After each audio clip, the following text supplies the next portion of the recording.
Chris, got a lot to talk about tonight. Primarily the state of Michigan football.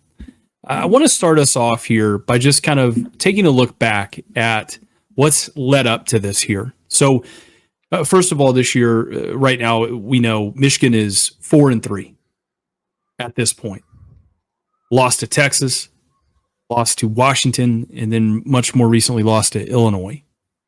Chris, the state of Michigan football is in utter shambles right now. And we're going to talk about a lot of things on this in this show, in this little episode of the I-80 Boys special preview that we're going to start doing going forward every week here. The one thing that I want to kind of touch base on, Chris, is Sherrone Moore. If you had to give him a grade right now, what would you grade his performance up until this point? Considering what he has, and he did lose people going to the NFL from last year's team. Obviously, they lost the majority of that offense. Right now, I'd have to give him a D, Christian. Probably a D minus, honestly. This team, if you look at the schedule, you just mentioned it. I don't think a lot of people expected them to beat Texas, and that's fine. But the win over Arkansas State isn't anything impressive. USC obviously isn't a very good team right now, Christian. We know that. They're actually, I think, if I'm not mistaken, I think USC is 1-4 in conference play. Minnesota, I mean, come on now. Escaped with the win there. But the loss to Washington, Illinois is a decent team here. So I can't, blame them completely or blame Sherrone Moore for that completely. But yeah, I would be somewhere in the D, Christian. Where would you put him? I'd give him a C. Yeah, I would give him a C. I'm giving him a C because, look, I think Sherrone Moore, and it'll explain the title of this video. I think he's the fall guy. He's the scapegoat for Michigan football. And it's something we've talked about off air. Me and Chris have a couple times leading up to this. He's the scapegoat because with Harbaugh leaving, with all the sanctions, all the allegations, all that, all those people that left and went to the NFL, graduated, transferred, whatever have you, Sherrone Moore was really handed a middling Big Ten roster, and he's doing about what you could expect with that roster. Now, coming off of a national championship win, you go back to what was it, 2019 LSU or 2020 LSU, I should say, with Ed Orgeron. It was just such a disappointing thing, but I feel like it was so disappointing because of all the talent and everything they lost. For me, what Michigan wanted to do, they knew they were going to get sanctioned, by the way. I think they had they had to pay a bunch of fines. They're on probation for a few years. They had scholarships kind of cut at the football program is what they were talking about, basically, is kind of leading up to this. I think Michigan football, the higher ups kind of knew what was going to happen. They wanted to kind of get somebody that was within the program. They're paying him $5 million a year, which is not over the top for anybody here, right? But now that Michigan has a taste of success, they're going to demand and clamor for more. They're going to want more success, obviously, coming off a national title. The fan base wants it. I mean, they pack that place out every week with 100,000 people. I think you and I both can agree with that. I got to give him a C because I think he's doing what was expected of him. Okay, he's doing what's expected of him, which is doing just enough to basically fill that seat. Now, interestingly enough, one thing I want to say about this, I'll turn it back over to you here in a second. They had a clause in there, Chris, in his contract that if it was determined that he had anything to do with any of those NCAA investigations, that they could terminate him without having to pay him all that money. And I do believe that, I believe that he was found guilty of deleting some text between him and Connor Stalions. Now, that's a whole other issue for a whole nother day, whether you think that was right, wrong, cheating, everybody does it, whatever, whole different thing there. I could honestly see him being the scapegoat. He was the guy that a lot of the higher up Michigan, people that make that decision in the athletic department, I think, wanted to be the face because they knew he was guilty. They knew they could get out of that contract probably without having to pay him a bunch of money. Allegedly, this is what we're all saying here. But to me, I think that's kind of the direction they want to go with this, is have a guy that is just, expendable, and they can go after somebody else down the road. Maybe a Lincoln Riley, or not a Lincoln Riley, but a Cliff Kingsbury type of guy, somebody that can come in and inject some life into that program. What do you think? Well, I got to question why you give him a C a little bit, Christian. The reason why I give him a D is because it's not like he inherited a one-win team here. This team had a lot of returning starters back on defense, and I'm just gonna, I'm gonna call it what it is here. where the fuck's the offense at this year? I mean, Christian, they're 128th in passing in the country. This is Michigan we're talking about here. They're 118th in the country in total offense. I mean, this is offense. I mean, they can't run the ball. They can't throw the ball, obviously. I know Jack Tuttle played last week. I would say he probably looked better than the previous two. Obviously, Alex Orji's a trash can. He can't throw the ball if his life depended on it.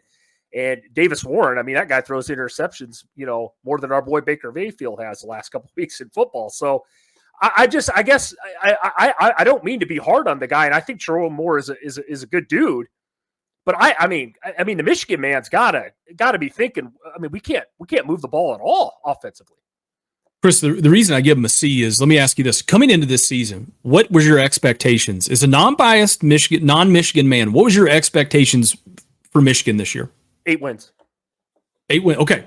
See, I did not have him pegged at there. I think I had him at like 6 or 7 wins or somewhere in that. I'm being generous. Category. Yeah. So there you go. So I mean, right now, is he on pace for 8 wins? 7, 8 wins in that range?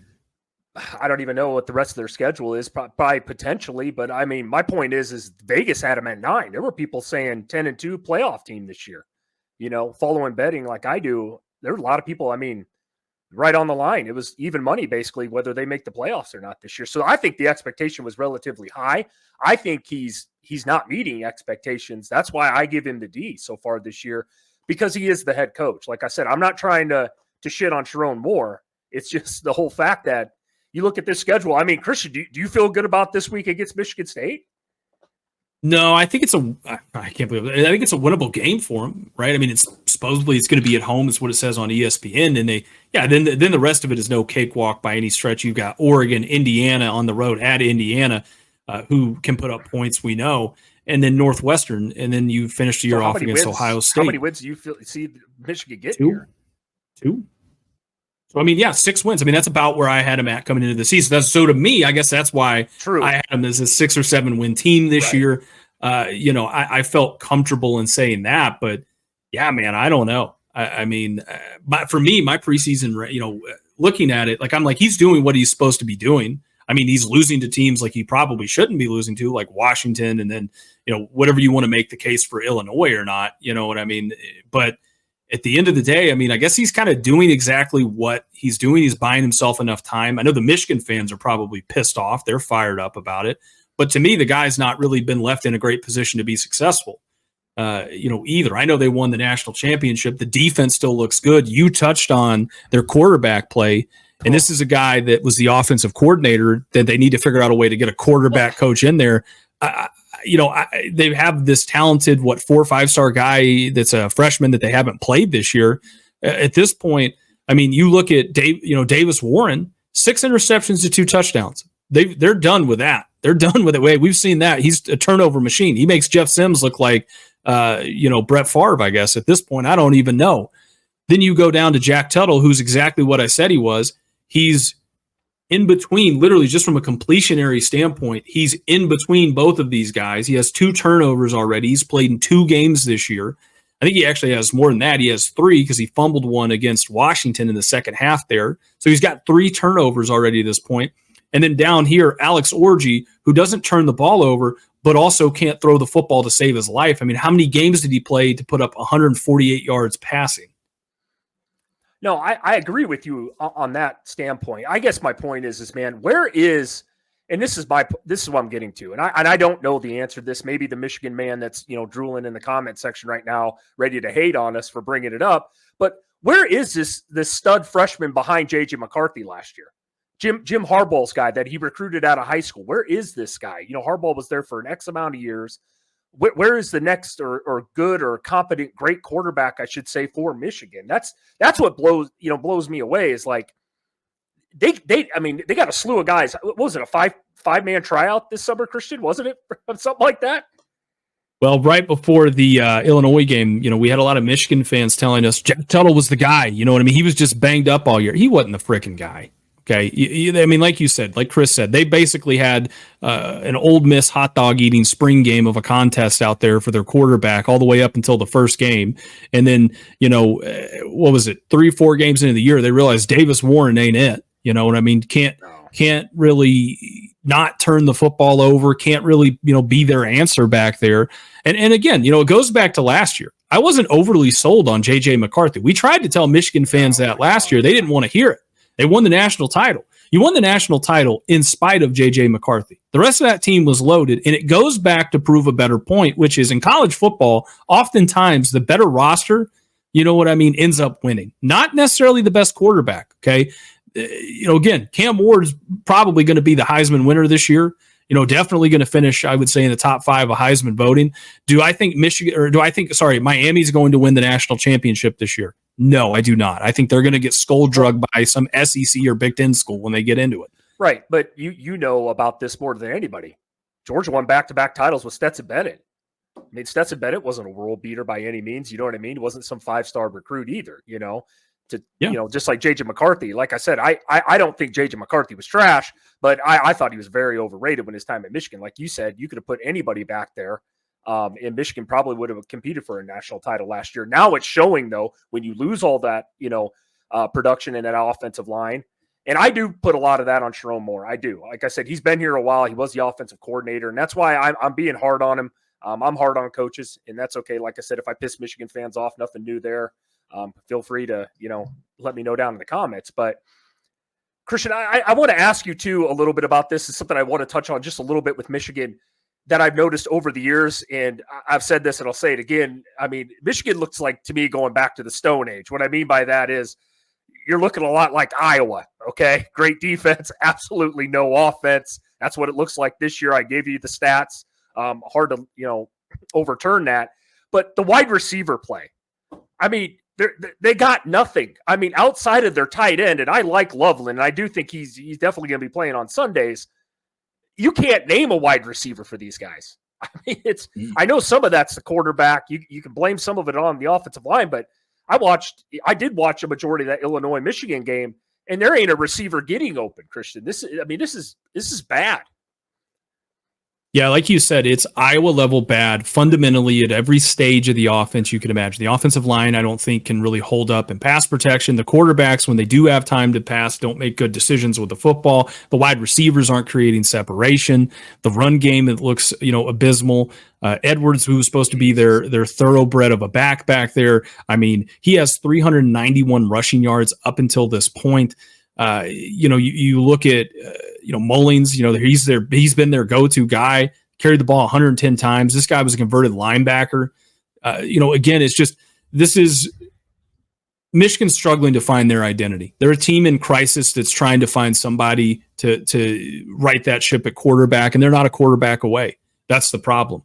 To me, when you have guys that can't stretch the field, can't create separation at the wide receiver position, your offensive line isn't holding up, and the run game in turn is suffering, you need to try to simplify it.